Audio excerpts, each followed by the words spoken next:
Sir, before I say even one word about the incidents in the last 1 month which have happened or the discussions we have, and we have lots to say about it.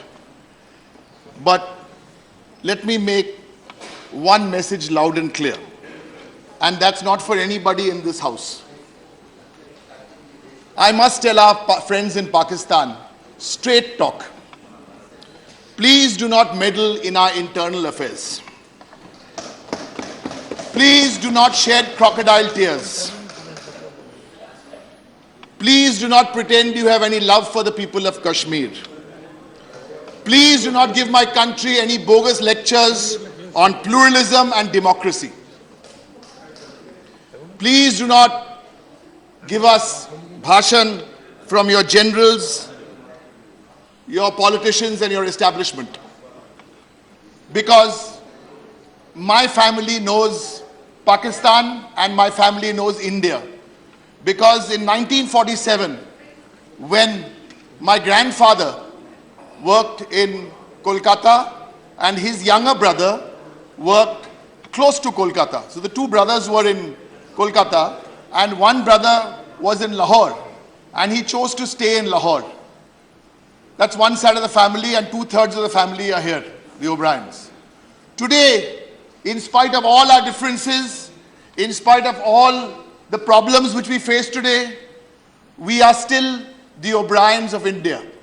We can eat what we want, we can pray wherever we want to, we can walk the streets freely. But the O'Briens of Pakistan don't exist anymore. This is a fact, sir. Yes, there are differences, and in the last 2 years there have been very serious issues. And sometimes there is not only the words which will solve these issues. I wanted to start with the history and then come to the present, but I think I will start with the present and then go backwards in time. So let me start with yesterday, sir, and this is in Trinamool Congress when it comes to matters of foreign policy as our own policy. We are always, whether it's the past, in the last 18 years we've been a party, we've always been with the government in the sense we're always with the country. In that sense, so this is not about winning any political points. But yesterday, sir, it was said by the Honorable Prime Minister that if those boys and girls had books in their hands or laptops in their hands or cricket bats in their hands, it would have been better than stones. So that statement also concerns me, because my concern is that if even those young boys had laptops or books or cricket bats, they would have still thrown it at where they want to throw it. This is the matter of concern, sir. So we need to understand this situation better. And I'll say this, sir. It's one thing when you're sitting in opposition and then you want to play Rambo. And it's another thing when you come here in government. When you come here in government and you have to have the peace and the serenity to be in government. And a lot of the history which I wanted to say, actually Ram Gopal ji, the professor, has said before. But I will not go into the history, but Ram Gopal ji, whatever you said on the history, I am completely on the same page as you as to what you said about whose role, and I don't want to mention too many names here because people get touchy when you mention names. Sir, because this is a human tragedy, sir. This is a tragedy of common people. Who would know Zora Farooq? She's 5 years old, sir. And in fact, she gave what she said when she said in Urdu, which got translated to English, and she said, we don't burn firecrackers at home, but they now burn firecrackers. This was said by a 5-year-old girl, sir. Sir, that reminds me, the nationalist, who is a nationalist and who is a patriot? The nationalist loves his country, the patriot loves the people of this country. And it's very important, sir, at this stage, not to make a distinction between Kashmir, the land, and Kashmir, the people. This is this is important, sir. And the paradox of this, and please, this is above politics, so don't get touchy. Interestingly, a few days ago, there was a speech in the Lok Sabha on behalf of the government, and I was intrigued to know who was the voice, who spoke in the Lok Sabha.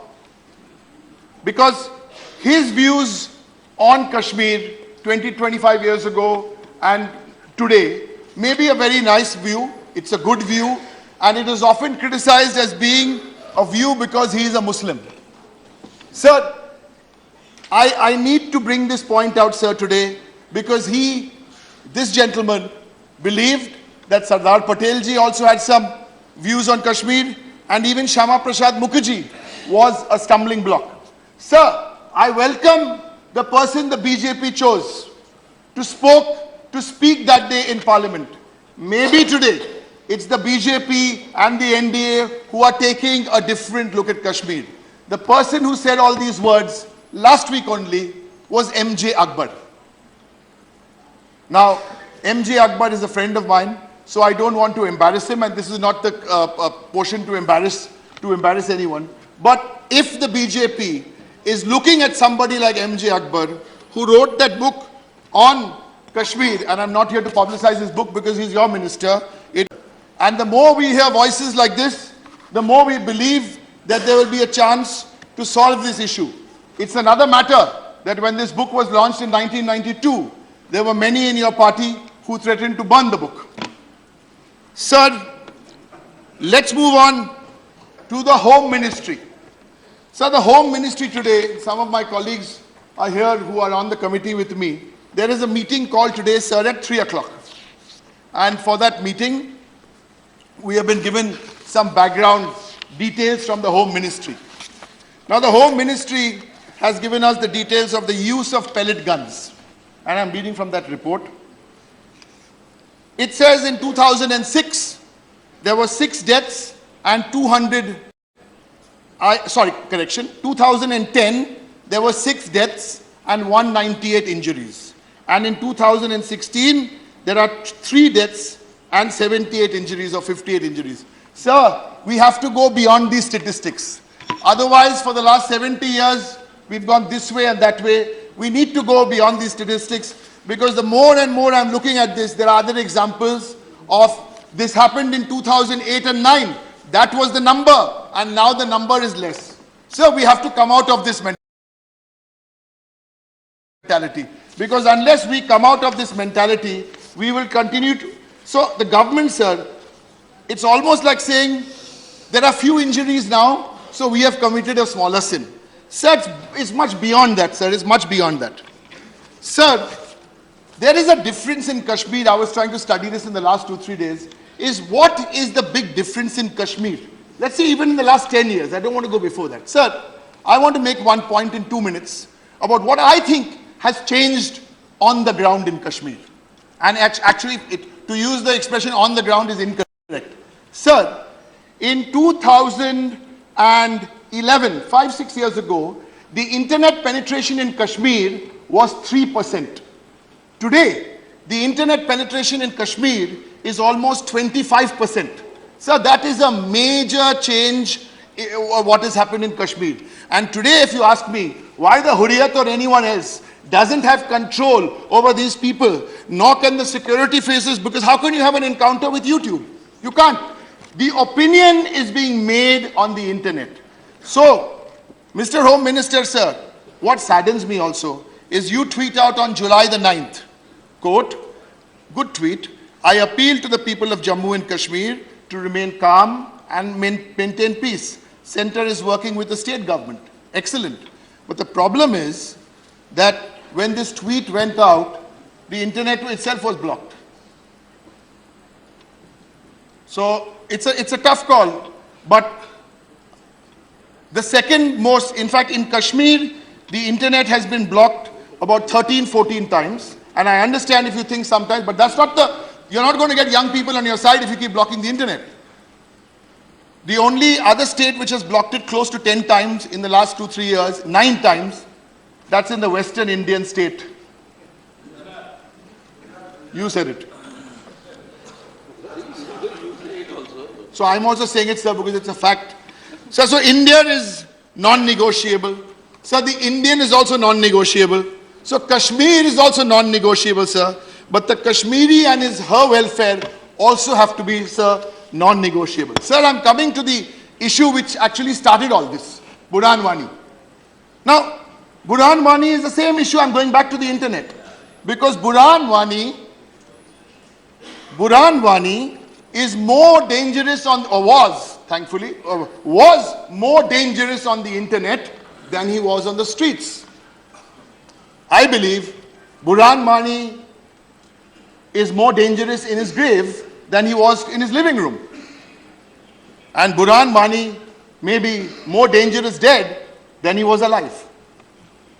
So, sir, this is the changing situation, sir, in Kashmir. And the way these pellets, that's why I'm saying I'm not going into those home ministry numbers, and we must restrain ourselves. And we are a young party of 18-year-old party. So when we are telling the Congress and the BJP, the national parties, you know, to do this, we are saying this with all humility. Sir, so this needs to be done. Because those pellets, sir, those pellets, you've asked, I want to make a specific recommendation to the Home Minister. Those pellets, sir, you have said there are 4 or 5 different kinds of pellets, and I don't want to make this into a pellet discussion. You have asked for 2 months for that expert committee. 2 months is a long time. It's like 32 days for this. There's enough technology. Why 2 months, sir? Make it 2 days, make it 1 week, and let's have that expert committee come, because those pellets are hurting, sir. They are not only hurting the children, but they are also hurting the consciousness of Kashmir. I've never tried this before, but I'll try it only once, because these pellets, I do believe, are hurting the children and also the consciousness. So I'll end, sir, with an Urdu couplet. एक दो जगह नहीं, सारा बदन है चलनी. एक दो जगह नहीं, सारा बदन है चलनी. दर्द बेचारा परेशान है, किधर से उठे. Thank you, sir.